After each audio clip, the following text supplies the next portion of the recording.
Hey everyone, this is Kevin from thechesswebsite.com, and today we are in round number 6 of the 2019 U.S. Chess Championships. It's been a good one so far, and our competitors today, we got white being played by Fabiano Caruana. He is the highest rated American currently. He's also the second highest rated chess player in the world behind Magnus Carlsen.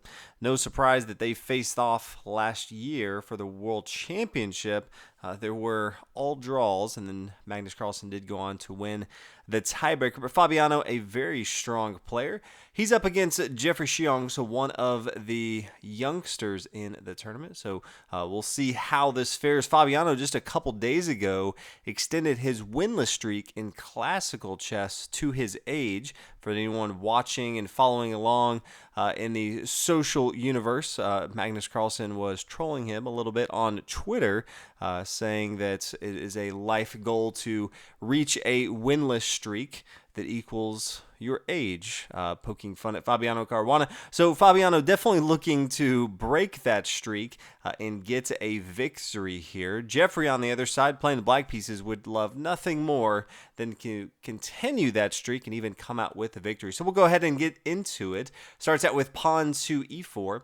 Pawn e5, knight f3, knight c6, bishop to b5, getting into the Rai Lopez. Knight to f6, the Berlin defense, and then pawn to d3. So not the most common line that we're used to seeing. We covered an earlier match, which was pawn to d4, which we assume more often, but Fabiano does like to play more of the pawn d3 move. Bishop comes down here to c5, and then bishop takes on c6. And after the pawn recaptures, we have Fabiano castling on the king side of the board. Black continues with queen to e7, wants to make sure that he defends this pawn on e5, currently being attacked by the knight here on f3.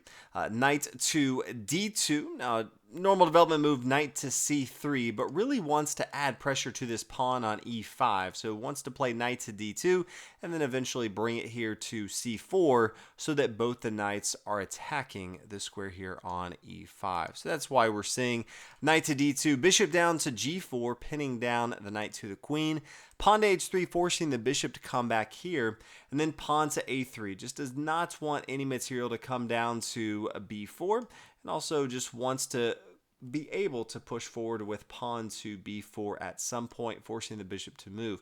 Pawn down here to a5, recognizing exactly what Fabiano is looking to do. Wants to stop this threat from coming up here to b4. So Fabiano continues with what we expected after he played knight to d2, and he plays knight here to c4.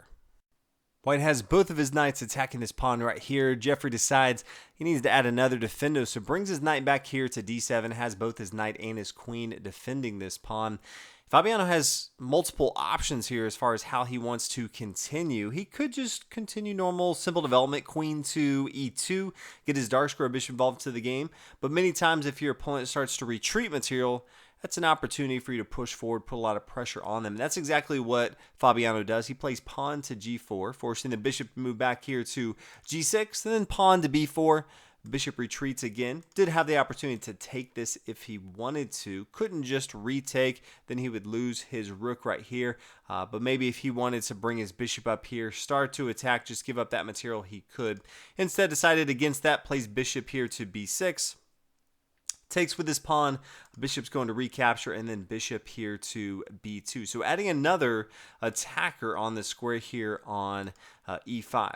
This does force pawn to f6, so not the best pawn structure for black, but you can see Fabiano has already pushed 2 pawns ahead on his king side of the board, so that's not necessarily something that has to worry about. And since the light square bishop is off the board for white, pushing this pawn and opening up for these light squares to be attacked, not as big of a threat that black is worrying about.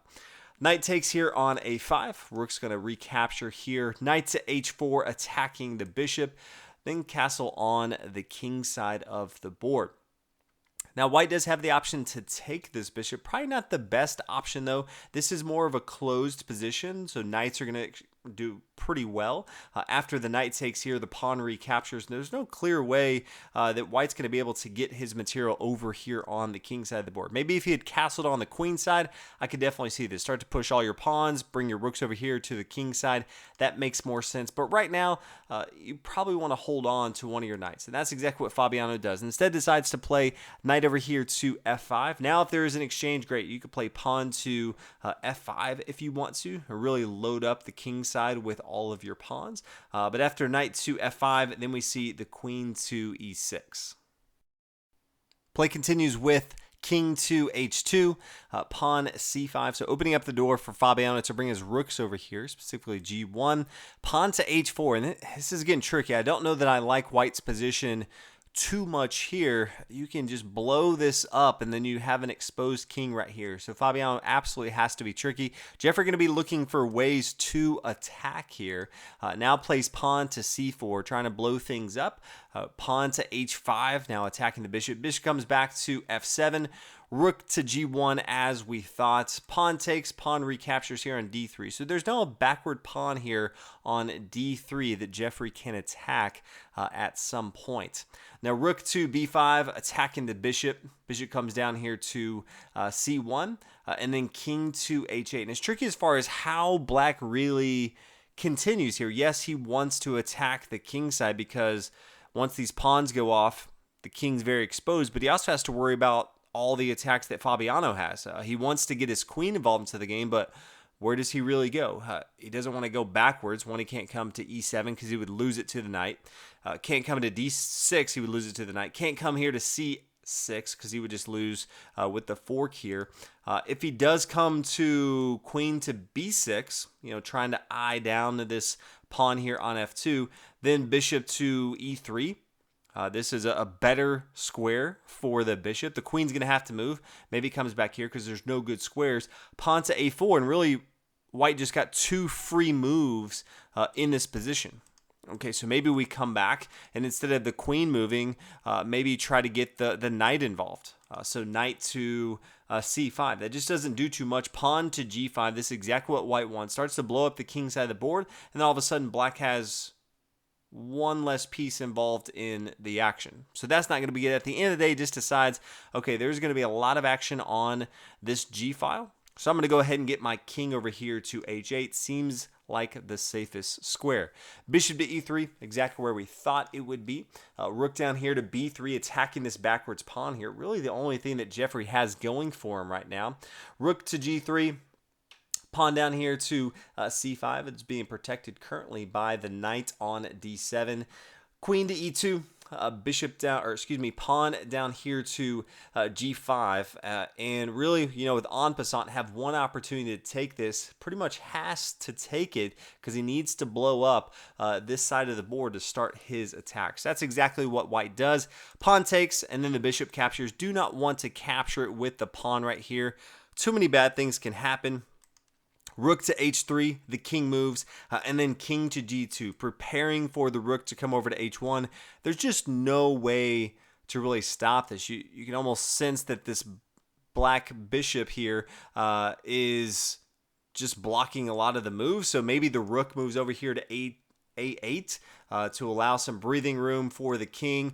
Rook to h1. King f8, you can see how bad things are going to go from here. So did correctly decide to go ahead and take with the bishop here on g6. Pawn to a4, so putting pressure on the queen side of the board as well here. Queen to a6, both stopping this pawn from pushing, but also adding another attacker on the backward pawn here on d3. Both the rook and the queen are now attacking that.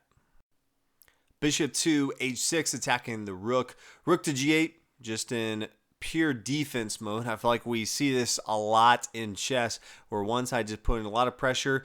The other side just has to stay back, play as much defense as possible, and hope that things don't go terribly wrong for them. Rook over here to g1. The attack has begun here. Queen takes on a4. That is completely fine. That's not what Fabiano's worrying about right now. Knight up here to e7, attacking the rook. queen to d4, just centralizing the queen. Queen down here to d1, attacking the rook here. And then pawn to c4, and this is definitely a questionable move, attacking the rook. The knight up here on e7 is also attacking the rook. And just miscalculates, I think. He really needs to be moving this rook away. The pawn here on c4 is not the way to go. After the knight takes, the king recaptures. Now the pawn can take. This is a discovered attack against the queen here. If the queen falls, yeah, there's an easy exchange on the board. White's going to be up in material. There's just no way to do this effectively.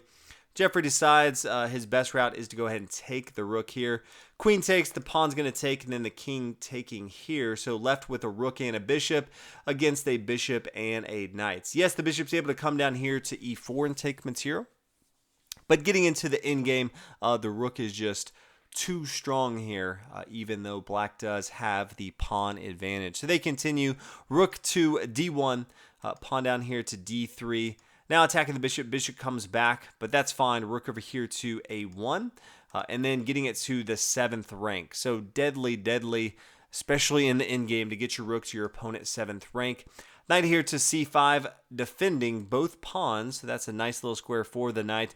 But the bishop on e3, it's just no way really to stop that. The knight's going to have to move or just leave. The pawn can't come here to b6 where he would like to. That would defend this knight because that would be an illegal move. So there's just no good way for black to continue here. Decides to go ahead and play king to e8, just getting out of the way of the check. But he does lose his knight here. Pawn down here to d2. So recognizing that his only option is just to go ahead and get the queen down here on d1.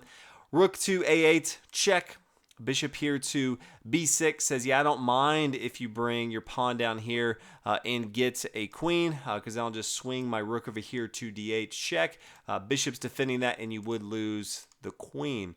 So in this board state, Jeffrey decided to play king here to c6, and then we're met with the great move of bishop here to a5, and it's at this position that Jeffrey decided to resign. This is a great little position because there's no real square for black to go to.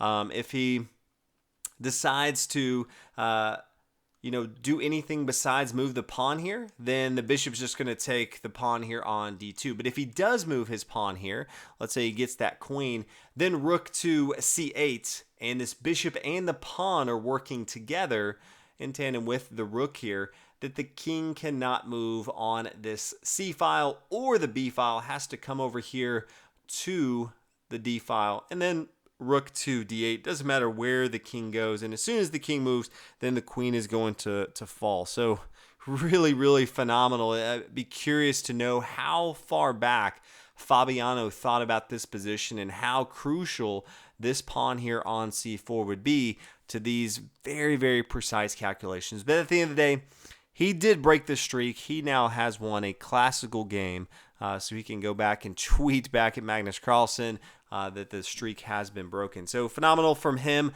Jeffrey played a good game, and there was a place where I thought he had the better position, but at the end, just was not able to capitalize on the weakness that Fabiano had on the king side of the board. So that is round number 6. Definitely puts Fabiano back in contention if he can start to rattle off some wins here. Hopefully you guys enjoyed round number 6, and I will catch you later on the tournament. Thanks for watching. Bye.